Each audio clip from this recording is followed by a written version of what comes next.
Actually, when I was a young man, I was a very bad boy, and I didn't like to read at all.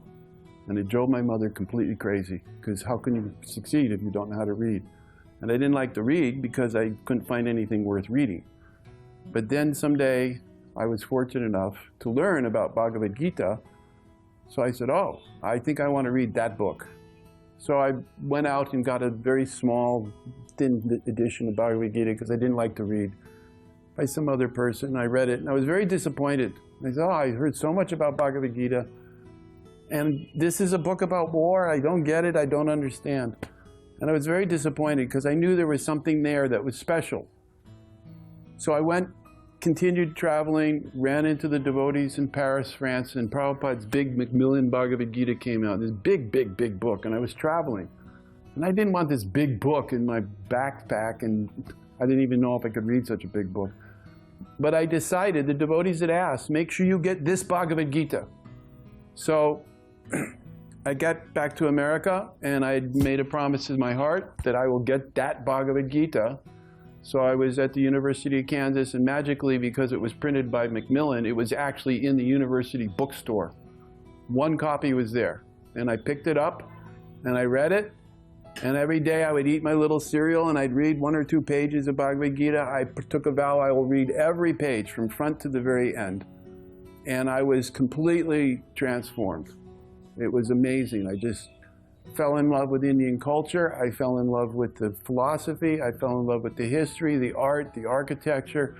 And I said, I have to learn more about this. I have to learn more about India. I have to learn more about this man who wrote this fantastic book, A.C. Bhaktivedanta Swami Prabhupada. And I was still in school, and I had been told from a little boy, your school is not done until you graduate from college. And I was still in my 2nd year of college. And I was in much anxiety because I was thinking, how can I go to college and become disciple of Prabhupada? I could see he was getting older, and I knew he may not live forever. And if I wanted to become disciple, I had to make some serious decisions here. Should I go to school and please my parents, or should I maybe not go to school and create all sorts of chaos in my family? And then how to do it was another problem, because there was no temple within 300 miles of the University of Kansas. Now I think there's a center in Kansas City, but at that time there was nothing. And every day I'd pray and I'd say, Krishna, somehow or another, I want to become a devotee, but I am not strong enough to do it myself. I am in this dilemma because I have responsibilities to my family, but I have this burning passion to become devotee. And I'm praying every day, chanting, go up and down, looking for Krishna wherever I can find. I'd always buy one of these little packs of spiritual sky incense. I found Krishna. And then one day I got a phone call, and it was the Radha Damodar traveling party. And I was amazed because I had been praying somehow or another, Krishna, get me out of this school. And next thing you know, the phone is ringing, and 25 devotees are going to come to my school. And they had my name because I had gone to the St. Louis Temple the year before just to visit. And they wanted to see if I could help them set up a college program. So I set up the college program with them. And I'm so dull-headed, I hadn't completely comprehended what was happening. But I decided I'm not going to go to classes. Hanging with the devotees and doing things with the devotees was so much more important. And then I realized after a week that I had fallen behind in my classes for a week. And then I was thinking, oh my goodness. And then it occurred to me, this was the answer to my prayer, that Krishna had sent not just one devotee, he sent a whole bus of devotees. And they were saying to me, you know, what are you going to do? What are you going to do? And they tricked me because they came to my apartment and they said, well, we can use a few things. We can use some pots for the cooking. And I said, okay, you take the pots. Everything belongs to Krishna. They said, well, we can use some nice clothes for the Sankirtan devotees. I said, okay, you take this clothes for the Sankirtan. And they went through the entire house, one by one, taking this, taking that. And every time, because I had read Prabhupada's book, everything belongs to Krishna, I said, how can I say no? Every day I'm giving more and more and more. And then finally there was nothing left. And they said, we have one more thing. And I could tell, oh my gosh, what are they going to say? And they said, we want you. And I realized at that point, this was no turning back. And I figured I'll have to deal with my parents later. 6 months before graduating. And I'm going, well, yeah, what am I going to do? But I knew in my heart, I can always go back to school, which I eventually did, but I cannot get the opportunity to become a disciple of Prabhupada Now is the opportunity. And I knew right then, if I did not do it, I would lose that opportunity. So I dropped out of college. Everything else was sold. They took everything. We sold. We ran around making as much money as we could, giving it to the temple, which was a bus. Traveled with Sankirtan Party for a year. And that was how I eventually became a devotee, which I got initiated in Vrindavan. I also, before, it was sort of the deal that I was making at the time, and I said, I'm reading about this Vedic culture. It is the highest culture, the most wonderful thing in the world. I want to go to India. If I become devotee, can I go to India? And they were saying, yes, you can go. And I said, very good. So I joined the movement, eventually made it to India in initially the first time was 1976. I became initiated. There was a big Vrindavan fire sacrifice for about 100 devotees. Radha Damodar alone brought maybe 50 or 60 devotees. I was one of them. Prabhupada handing me my beads, a beautiful photograph. And, you know, everybody's going up one by one by one. I can tell you that when I went up to get my beads, you know, it's a very emotional thing. You know, here is this man who's completely transformed my life from some karmic nonsense to now I'm going to do something meaningful. That when Prabhupada gave me my name, mayesvara Das, I didn't hear a word. You know, he asked for the 4 principles. I gave the 4 principles, 16 rounds. And he gave me my bead, and it took me about 10 minutes after the fire sacrifice, and I went, I have no idea what my name is. And I had to go talk to the devotees, and of course they had a list, and they said, your name is... And I was told by Hare Krishna Maharaj that when Prabhupada went down the list, because apparently in the morning they go through the list, that when he got to my name, because my legal name was William Gary, and they would always give the first letter, the initial would be similar, like Garuda or something. People called me Gary. So I was thinking Garuda or Ganesh or something. And apparently when Prabhupada went down the list and he got to my name, somehow they told me the devotees were going, they said, he stopped at my name and he said, no, it's not his name. That is not the right name for him. His name is mayesvara Das, which some people say, because I do a lot of things with my hands, so maybe Prabhupada somehow knew this. And that's how I got my spiritual name. And so where should we go from here? Okay, so this was before I came to India, because they didn't want to send me to India. They wanted me to they knew I could do things. I was studying industrial design in college, so they knew I could do things. And they wanted me to do so many things. So when they bought the 13-story big apartment, what do you call it? 13-story building in Manhattan, Prabhupada was so proud of this temple. He was like, yes, and it was right within a few blocks of Times Square. And that's the heart of Manhattan, you know, high real estate value. And we had gotten this large building. So they wanted me to help build the interior. It looked like a simulation of the temples in Vrindavan. And so I was doing that. But then as the Rath Yatra was coming, Prabhupada had come to New York in 1965, 66, when we all know he started the Hare Krishna movement. And he had said that Fifth Avenue was the most important street in the world. And he had this vision for doing Rath Yatra on Fifth Avenue. Of course, he had maybe 1 or 2 devotees at that time. But with his wonderful vision, he was thinking, no, we're going to do Rath Yatra on this street. So 10 years later, in 1976, Jayananda had come to New York, and he was working in the old bindery in Brooklyn. Many devotees were going there, and they were welding these huge 8-foot wheels.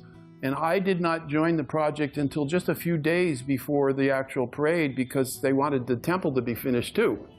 And it was just, we were working like night and day trying to, we couldn't quite finish it. But then I think Tamal was getting nervous because Jayananda was very concerned that we wouldn't get it all done on time. And so he asked me to take my whole construction crew and go down and help with the Rath carts, which we did. And so I got to know Jayananda very well. Most people don't know that Jayananda at that time had contracted leukemia, and he was very sick. But one of his magnanimous qualities was that he didn't complain about it at all. But you could see he was exhausted. It was hard work. And shortly after that, it was decided that he should go to Los Angeles to the New York weather in the winter is horrible. It's very cold, so California is always nice. So before the winter came, I think towards September, they said, you go to Los Angeles. And he eventually inspired the devotees in Los Angeles to do the huge parade, which has been going on for 40 years in Los Angeles. A huge success. Unfortunately, he left us just, I think, a couple of weeks before the actual parade. But before he left, Tamal Krishna Maharaj and Adi Keshava called me in Jayananda was there, and they said, Jayananda, Maheshwari, said, we want you to learn everything Jayananda knows about Rath Yatra carts. He's been doing it for so many years. So we went off, I took a tape recorder, I took notes, and he downloaded everything. He could tell me all the things to do and what not to do and how to safety and problems they had. And so I became initiated in Rath Yatra like that. And then the following year, he wasn't here, so we had to do the Rath Yatra in New York. And back in those days, we would take the entire Rath cart apart, every beam, because there was no place to park it in New York. And we'd stuff it all into a garage. And then the next year, we'd take it all out like a big erector set. We'd rebuild every single beam and repaint things and do it like that. So that's how I got started in Rath Yatra. But before I came to India, Dristadumya Swami, who was at the time on Radha Damodar, who actually got me from college a couple of years before, he had asked me if I would like to have the opportunity for my parents to come and meet with Srila Prabhupada with his parents. Because my father was a captain in the United States Navy, and I believe his father was also served in the Navy, and he wanted the parents to be able to find some commonality. And so he asked me, and I was honored. I said, are you kidding me? Of course. And I didn't know whether my parents would be agreeable, but I found out later that they also were just extremely honored. My mother said, she said, of course, this wonderful man, they didn't know anything about Indian culture, they didn't know anything about anything. But my mother was cultured enough to realize that he must be some extraordinary man. This whole movement is coming together under his guidance. And so they came to the New York temple. It was, I can't remember if it was before or after the parade, but it was within a couple of weeks on either side. And, you know, my parents came with Dristadumya's parents were there. And I had already decided that what could I possibly ask? Prabhupada gave instructions, follow his instructions. Anything I would ask would probably be foolish and stupid. So I figured my duty was to just listen with both ears and be very careful to pay attention to what was going on. And to give my parents a chance, because my mother had gone through this shock that I had dropped out of college 6 months before I was going to graduate. She had kind of come comfortable with that. But still, you know, she was, what's going on here? And Prabhupada just totally charmed her. They asked the typical questions, well, what is my son going to do? He has no education. He's going to serve Krishna. I said, but. And then Prabhupada said, your son is doing the highest service to the world. Don't you worry. Krishna will take care of everything. And somehow she understood it. My dad was sitting there. He wasn't asking so much, but he was gleaning like, oh, I think I like this now. And so at the end, and I didn't say anything. I was just watching the whole thing unfold. Sometimes I regret saying I could have had some conversation, but no, I think I did the right thing. I listened. And then it was over. Prabhupada instructed, I believe Hari Sari was there, and he said, you give them the garland. And so they put the garland over my father and my mother, and they wore the garland down, and I think they gave some prasad, a little, you know, some sweet or something like that. And they went down, and the parking lot in New York where they had parked the car was a block down around the corner or something, because you can't park on the streets in New York. And when they walked in, my father told me, as soon as they walked in, because they still had the garlands on, they go, oh, you've gone to see the Swami. And so the parking lot attendant knew that Prabhupada was somewhere up in one of the top story buildings in Manhattan. And my father was like, whoa, he was very impressed by that. But the wonderful thing about this is that, you know, I was thinking, okay, that's over. But the wonderful thing was that my mother had been doing a lot of freelance writing. She's very academically astute with writing, and she'd write haiku poems, and she'd send them into the newspapers and stuff like that.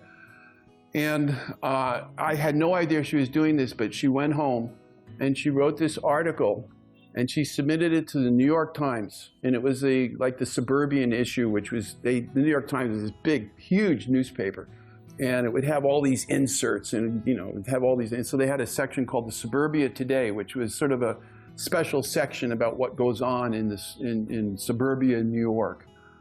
And they accepted my mother's article, and it has the photograph of me getting initiated. It's a fantastic photograph with me getting initiated in Vrindavan, and Prabhupada's reaching out, and I'm reaching out, getting my beads, right on the main first page. And it said, "Our son joined Hare Krishna." And I was actually in Juhu Beach. I think it came out in 1981. I was building a Roth cart here in Juhu Beach. And she mailed me a copy of it, and I looked at it, and I went, oh my goodness. Because it was about 2 or 3 years later that the article finally got put in the newspaper. And I was just floored. I brought tears to my eyes because my mom, I think it was all of her years of writing all these little articles about traveling, and just interesting. This was her magnum opus. It was her tour de force. It was just, and it was a long article too. And it talked all about how for so many years, I drove her crazy because I had long hair and she didn't like it. My father had shaved head or very short hair, maybe haircut, And there's a part in there where she was laughing. My dad was laughing because she said, when I came home, of course, I had long hair one day and the next day it was all shaved off. And she said, what happened to your hair? And I said, well, Mom, you wanted me to cut it. And my father said that. He said, you wanted me to cut it? And he cut it. And she said, I didn't want him to cut it all. So there was all these very nice little pieces in the article. It was charming, the article. And she actually said in the article, she said, A.C. Bhaktivedanta Swami charmed me, and she expressed it through her own words, how he touched her heart. And the most amazing part about this story is that, so I asked her, and then apparently the New York Times, I don't know, I think this is probably what they do, they syndicated it, so it was printed in New York and Chicago, Los Angeles, Houston, I mean, all the places where the New York Times has newspaper outlets reporting, they sent it there. So it got literally published all over the United States. I think it was in November 1981. And so I was like, wow, Mom, you really did it. And I asked her, I said, so did you get any feedback? I mean, printed all over the United States. And this is the most amazing thing. She said, are you kidding me? She said, the morning it came out in the newspaper, the phone did not stop ringing. I was getting phone calls from every city across America. And she said, as soon as I put the phone down, I'd barely get back to my seat and the phone would ring and I'd pick it up again. Because at that time, the Hare Krishna movement, I think the older devotees know, there was a lot of controversy. We had just won a big lawsuit in New York about the Hare Krishna movement is actually a legitimate religion. But the people were still like, what is this weird cult? And so there was a lot of concerned adults and parents that were concerned. Their kids were reading all this stuff about Asia and India and these mantras and stuff like that. They didn't know. So she was fielding all of these questions. So I said to her, I said, well, how many of the phone calls were phone calls from parents that were appreciative of your article or neutral, or maybe, why did your son has joined a cult? How can you possibly be feeling good about this? People that were very inimical, because there was a lot of people like that. And she told me, she said, the overwhelming majority of the phone calls were positive, and there were some that were neutral. They were just curious. And I said, but how about negative ones? She said, in the 2 weeks that the phone was ringing, she said she only got 2 phone calls that were people that were disturbed, and your son is a cult, he's been brainwashed, and I don't know. But I thought that was really amazing that she did that service, and it was very successful. So eventually I did come to India in 1978. It was literally 2 months after Srila Prabhupada left us. And the word got out in Calcutta that I had built the Roth carts, because I built them in 76 for the big parade in New York. And then in 77, I had to do it on my own with a team of devotees. So I knew I had a feel for how to do this sort of thing. And so when I got to Calcutta, the word got out that I had built Roth carts. In Calcutta, they wanted a Roth cart. And Calcutta had Rath Yatra parades in 1972, I believe it was. But it was a smaller cart, like one person could sit there, and it was probably 10, 15 feet tall, maybe like that. But they wanted a big, big full-size cart. And they had told me, they said, can you do it? I said, yeah, I think I can do it. So I spent 2 or 3 months, very hot weather, Calcutta. It was Calcutta can get very, very hot. But we endured it. I got malaria twice building the Roth cart, but somehow I worked my way through it all. And I felt confident and brought the cart over the day of the parade. It was wonderful building it too. Jayapataka Maharaj would come over, in the morning when we were building it. It was, and we'd be out there sweating like, Haribo, Jai Jagannath, and he'd give us some Mahaprasad. I mean, he was cheering us on, like just, because he knew it was hard work. And so we brought the cart over that morning to the temple, and I was thinking, okay. And the thing is, the Bengali devotees had been telling me, there will be 1 million people here. Now in New York, Rath Yatra, we had a lot of people when Prabhupada came, but even 1 year after when Prabhupada wasn't there, it went down a lot. And Rath Yatra in New York was not like here. The people come, but there's really no crowds. It's pleasant, it's nice, and devotees have a good time. But so when they were telling me there's going to be 1 million people, I'm like, oh, yeah, 1 million people, sure. It's like, I can't even imagine 1 million people. I thought they were just being, over the top with it. And they said, well, you better be prepared for it. And I'm going, well, yeah, I build a Roth cart. I mean, what's the problem? And so one of the things in the Jaina had shared with me is that traditionally when we built the Roth carts in the early days, there's the thing that the police want to make sure the Roth cart is safe. And one of the things they check for is, where are the brakes? And Jayananda he said, well, Maheshwar, he said, we put the brakes in the back, but they don't really work. He said, we just show it to the cops. And he said, what we usually do is we put a few ropes on the back, and we have a few devotees on the back, and if we have to stop the cart, we pull on the back, and they kind of slow it down. No, okay, that's the bona fide way to do it. And in the early days, if you look at the photos from the New York Rath Yatra, you'll see he's out in front with steering bars, and he would walk in front of the Roth cart. So that's what I did in Calcutta. And I had the ropes on the back. And the morning of the parade, I brought the cart over very early in the morning, 5:30, before the traffic picked up. And I went inside to lay down. I said, it's going to be a long day. And I came down at about 12:30 when the parade was going to start. And I couldn't even get through the temple room. I had to wedge myself through the temple room. And I was astonished that there were so many people there. And I looked out from the veranda of the Calcutta parade over Albert Street. And there were people everywhere. They were on the wall. I was just like, holy smokes, I've never seen so many people. And we went down, and it's a whole long story. I don't know if we have the time to do it now, but basically what happened was in the first 10 feet of the parade, the wheel got wedged into a very high curb, and the Bengalis pulled the Roth cart, and they just totally twisted the front axle, totally twisted it. Because in New York, you wouldn't have this problem. You just say, hey, pull it over here. But no, everybody in Bengal wanted to steer the Roth cart. And it was totally out of control. And I was thinking, oh, this is going to be a whole total disaster. But they broke the front axle. And at that point, I felt totally useless, complete failure. And I was having, all my circuits were breaking down. And I just went upstairs to the Brahmacharya ashram, which was a roof in Calcutta at the time. And I actually said, tell them to all go home. There can't be a parade now. It's not going to happen. The cart is totally destroyed. And I went upstairs and just sort of checked out. And, all the devotees were trying to figure out what to do. And at some point, Jayapataka called for me. And he said, you get Mayesvara down here now. And so I reluctantly came down because I just felt totally like I'd failed everybody. I failed the whole city of Calcutta. And Jayapataka was saying to me, he said, Prabhu, he says, look, you have to help think. You figure something out.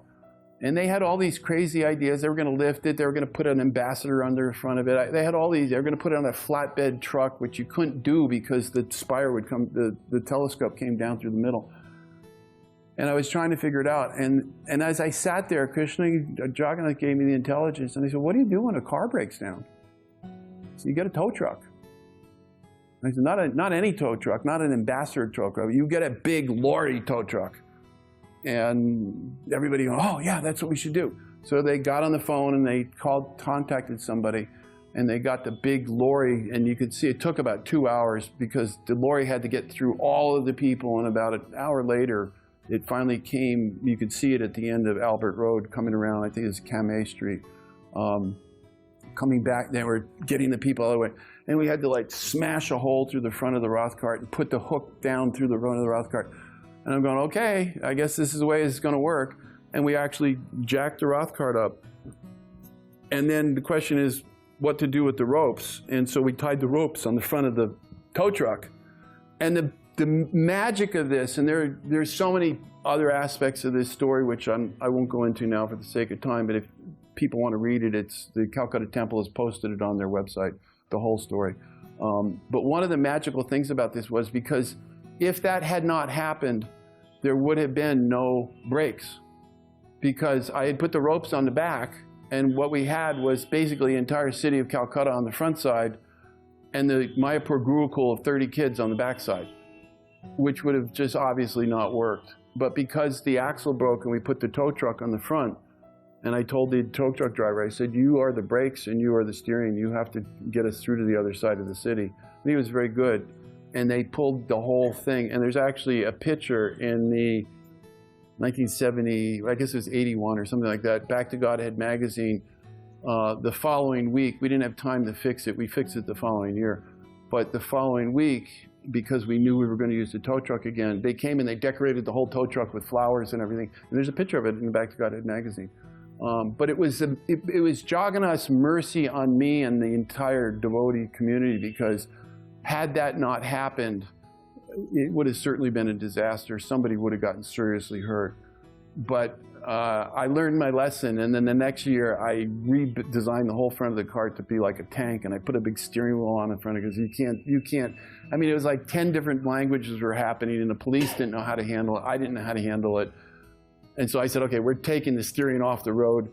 And that's when we actually I started visualizing we have to make Roth carts with a different understanding, especially for India. So after that, Bhavananda asked me to go to Calcutta. Excuse me, he asked me to go to Vrindavan, because the Samadhi project hadn't really started. It was still wallowing along. And you know, a year later, and we haven't really done hardly any. I think they put the foundation stone in, but they hadn't actually done any construction. So I was sent to Vrindavan, and I actually spent 2 years there and got the whole Samadhi project going, and built the superstructure, put down the first layer of marble on the floor, the electric, the plumbing, you know.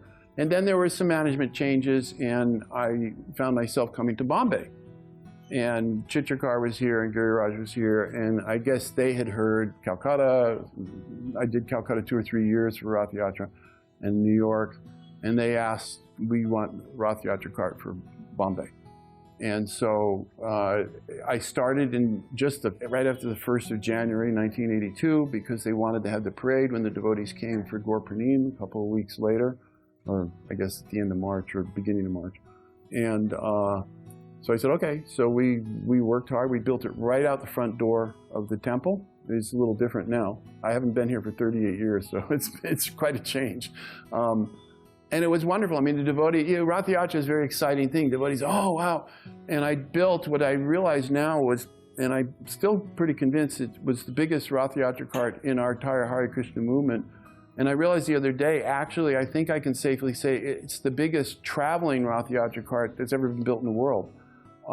Because the ones in Jagannath Puri, they don't leave Jagannath Puri. But I realized at that point that Rath Yatra was such an important part of our program. And there's always this problem of temples can't afford. So if we can make them so we could put them on a truck and not have to completely dismantle them like we did in New York, that would open up the door for so many more Rath Yatras. So I started experimenting with the sides collapsing and the front collapsing, and of course the top always collapsed. And we built that here in New York. And then the devotee, I just met him 2 days ago when I came here. Apparently he's taken that over. And they explained to me, actually, it was so big, I think they had to cut it down because apparently the route changed and they couldn't get it through the streets or something, which is okay. And that's really my service to the Bombay temple, was building that first big Rath Yatra cart. Would you want to say anything about the current day ISKCON? Well, it's just this current day ISKCON is just, you have to understand, I've been preaching in a little town in Ojai, California. I sometimes jokingly refer to it as New Varanasi because it's filled with every impersonal philosophy you can. It's a little tiny town, and sometimes I refer to it as the Sedona of California, which people in India may not know, but Sedona is a very new age place in Arizona. So it's kind of like that for California. I don't want to mention the names of some of the people that are there. It's not appropriate. But there's a very strong resistance of impersonalism. It's like pulling teeth from crocodiles. You can't, preaching is very difficult. I've had to learn a lot about how to present. I was trained by Tamal Krishna Maharaj, who I think some of you may know was a very ferocious preacher. And he seemed to be successful with it. And so that was sort of the way I was trained up. Make no compromises, take no prisoners. You know, you teach Krishna consciousness, and those who are ready to hear it will hear it. And those who aren't ready to hear it, you do what you can to try to make it more favorable for them. But you don't make compromises. You know, we could discuss all day the philosophy, the pros and cons, but that's the way I was trained. And so coming here after 38 years, and I've said to every devotee, it's just overwhelming because there is no Vedic culture in America, and there's certainly none in Ojai, California. So to come here and have the reception of so many wonderful devotees that are literally bending over backwards, doing everything they possibly can to make it our pleasant stay here. And I almost feel ashamed to ask them to do anything. And I was like, I'm not that big of a person, but they're so honorable. It's wonderful. And of course, yeah, to see how it's growing. And like I started this with the earlier part of my story, I fell in love with India because it's the only culture that makes any sense in the world. There is no culture anywhere else. I was raised in Malecha. I don't even want to tell you the kind of things that were just normal way of life in America, you know, when I was a kid, eating, doing all sorts of crazy things in college. And although I had no clue about Krishna consciousness, I always had some sense that there's got to be something more than this crazy lifestyle that I was raised into. And when I went to college, I thought maybe they would know. And after a year, I said, they don't know either. Nobody knows. And that's why I'm saying when I read Prabhupada's books, I go, oh, finally, somebody knows something that makes sense. So yeah, to come to Bombay and just see how it's, I mean, when I was here, there was no big building. It was all apartments, and you know, I mean, I didn't really, I have to honestly say, I didn't really have so much to do with building the Bombay temple from the ground up. But I think I did contribute after it got established, making the Rath Yatra and getting that program established.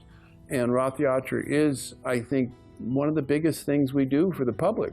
And the whole concept of Rath Yatra is that people are too self-absorbed or distracted or whatever to come to the temple, especially in America. I mean, in India, some people, they have a sense you come to the temple. But in America, why go to the temple? They're leaving the churches. Prabhupada said they're all abandoning the churches because they're not giving them anything substantial. But Rath Yatra, we take God out into the street, and he's smiling with big eyes, and he's saying, hi, come see me, I'm waiting for you. And even though most people don't even understand that, they don't even know there's a deity on the Rath cart. They're just seeing everybody dancing, having a good time, and music and food. And usually at the Pandal programs in America, we have pictures and photos, and people go, what's this all about? And that's how we make so many devotees because of this festival. So it's a very important part of what we do. And it's spreading like crazy, and that's why I do feel I've been somewhat helpful in establishing the concept of traveling Rath Yatras. And later I went to London and designed even a more portable Rath cart, which later I found out is now going, well, they duplicated it, making 3 carts. And it's traveling all over Europe. And it's become a regular part of the whole English Yatra to contract with the other temples, and they have a whole summer full of Rath Yatras all over Europe. So yeah, ISKCON's doing very nicely. I mean, we have our internal disputes. There's some bickering here and there, but for the most part, you know, we're all moving forward, and I like to think of it as the boiling of the milk. So if some people are having difficulty or some problem, maybe they have to go away, maybe they have to rethink, maybe they have to get kicked a little bit more, and then somebody moves in, and then they grow, and over the course of time, we're getting more organized, we're getting more mature, we're getting more appropriate in our behavior. I mean, we're Westerners. We don't know anything about Vedic culture. We think we can have the sense gratification to be spiritual, and we have all these crazy ideas. But slowly we're learning over time that no, you get what you pray for. You know, if you have nonsense prayer, you get nonsense life. You know, so anyhow, anything else? Is that good? Thank you. Okay.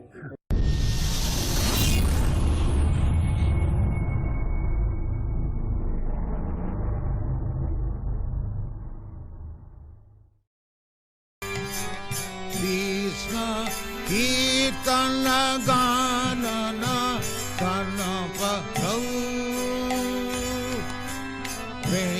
Premamrita Vani